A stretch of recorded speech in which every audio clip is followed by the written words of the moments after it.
So today we have with us a great golfer from Latin America, somebody who has really had tremendous experience, not only as a golfer himself, played in many tournaments around the region, but somebody who got involved with the industry in itself. So I'm going to include him and have with us on the show.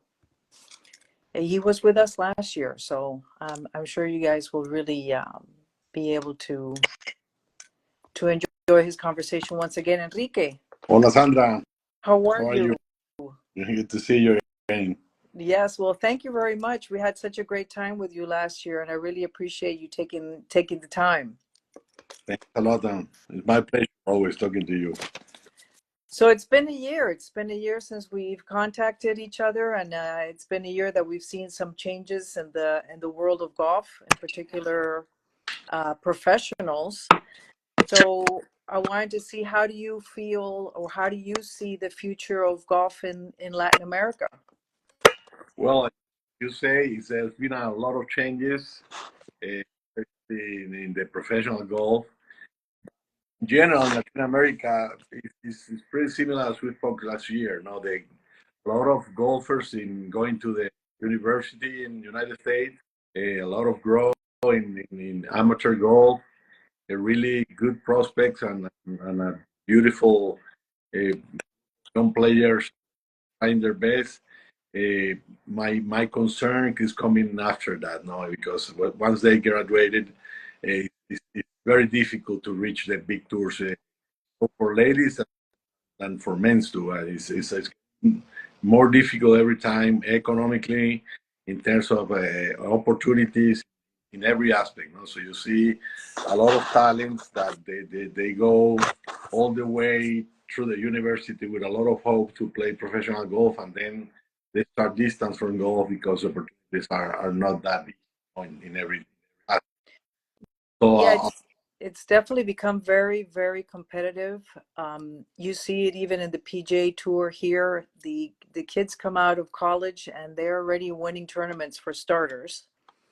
And then of course, like you say, the expense, traveling from one tournament to the next. I mean, how is the support back to the golfers from corporate accounts that would help them? Those are the ones that can really kind of give a hand. I was talking yesterday in a nice also program with Leopoldo Herrera from Venezuela. He won the U.S. Amateur Four Balls in 2021 with a Portuguese kid. Imagine that winning a U.S. Amateur Four Ball, not anything. No? It's something very big. And he started his podcast to try to attract more attention from people, sponsors, because he sees are to get some backup or funding to play, and they go all over where they can play and trying to figure out how they can do. So he say, Enrique, I'm trying to get some attention through this podcast. And I say, well, don't worry, Leo, because regardless that you can get to the tour or no, what you're doing is building yourself a career, building yourself definitely you look great. You come back in different manners. No? Right. So I I would like to add that you and I know each other personally, and you have been a great support for Golf Americas. You know, the same thing happened to me when I started this about 3 or 4 years ago. It's very challenging. There's a lot of services within the world of golf, within the industry of golf. You know, you have the clothes, you have the clubs, you have the pros, you have the players, you have the teachers. So it's really connecting forces and determination that the same thing as when you tee off on the golf course, first hole. I mean, you got to be focused for the 18 holes and really see what the best advantage is. But unless you're out there hitting the ball, you don't know what opportunities can come up. So, you know, I agree with that. You have to be in front to be seen, and for opening up those opportunities that definitely come to you. Um, but I think even for kids that want to go to college, within the game of golf that might not necessarily turn into professionals, that's very competitive as well. It's increased, the demand has increased. You have a lot of Europeans coming to study in the States, as well as the Latinos coming up from South America. So they get out of college very well trained and with a lot of advantages in experiences because of the challenge, because of meeting international people, because of that determination that you need and that discipline that is required in going through college golf. So I mean that, you know, they really come out prepared. Well, that's one of the questions he asked me. He say, in your career, you went through many different things as a player, as an executive. Now you are a golf director again, like you were many years ago. And I say, well, Leo, the thing that I can only say or recommend that the big difference in an athlete is the discipline, no, this desire and that hope that you transmit to other people. That's the only thing that you can really carry all the time. Same to you with your program, with your relations. You start doing something and say, well, many people is doing this, and probably I'm not gonna get the attention that I need. But definitely, someone is seeing you, and you're getting connections, and like I say, it's always a train that is coming, and you have to that train, and that train is get you to the next step, and someday you are in a place that you don't even know that you were going to be there. So you have to try, no? Correct. And it worth the try because it's fun in the meantime. Yes, I mean if you're a golfer, you love what you're doing anyway, Absolutely. so you're out there. There You're out there. to Yes.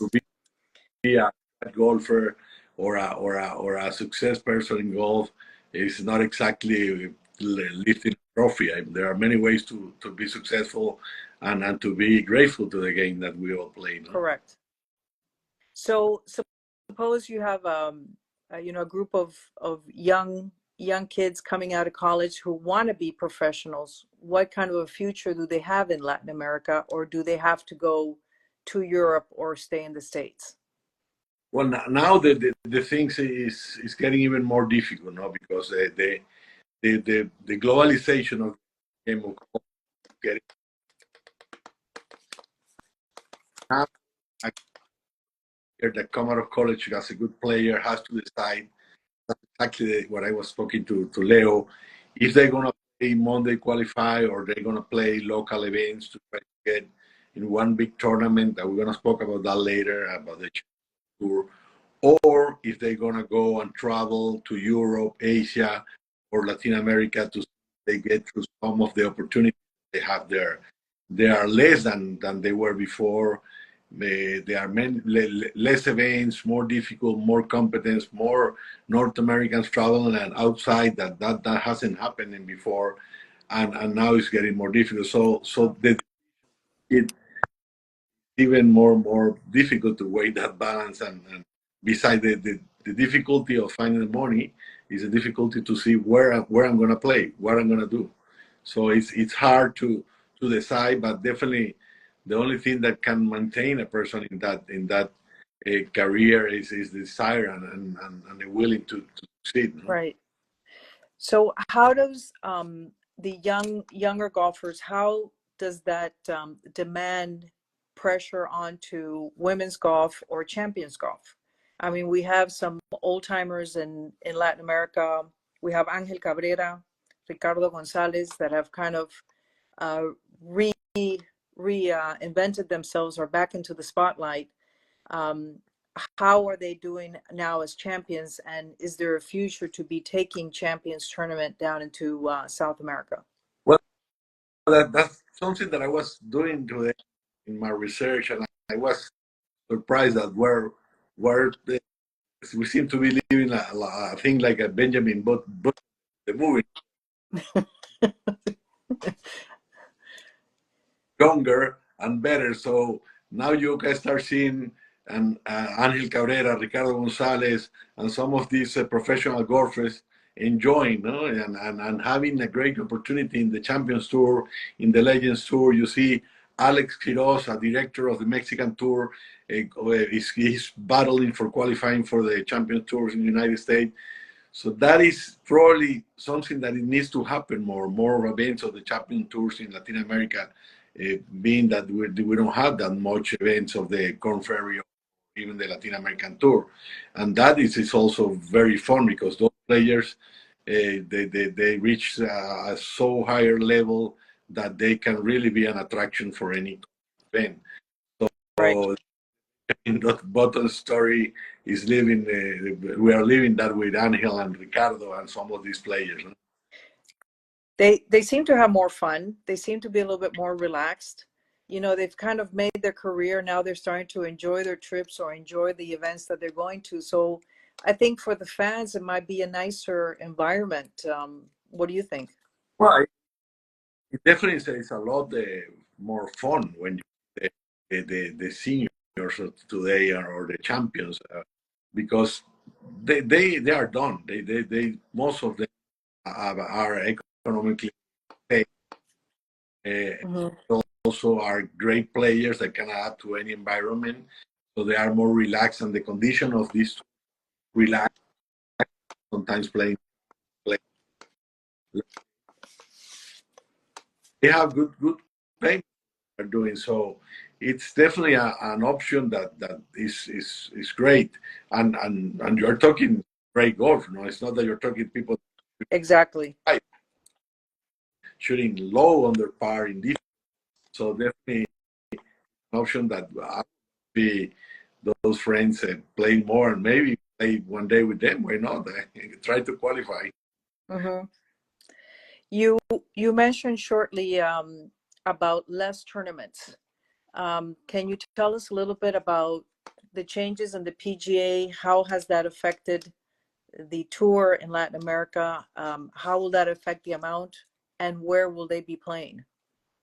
Well, the PGA Tour Americas structure they built is completely different from when we started. When we started, it was almost 20 events all around the region with opportunities to get to the Conferry Tour.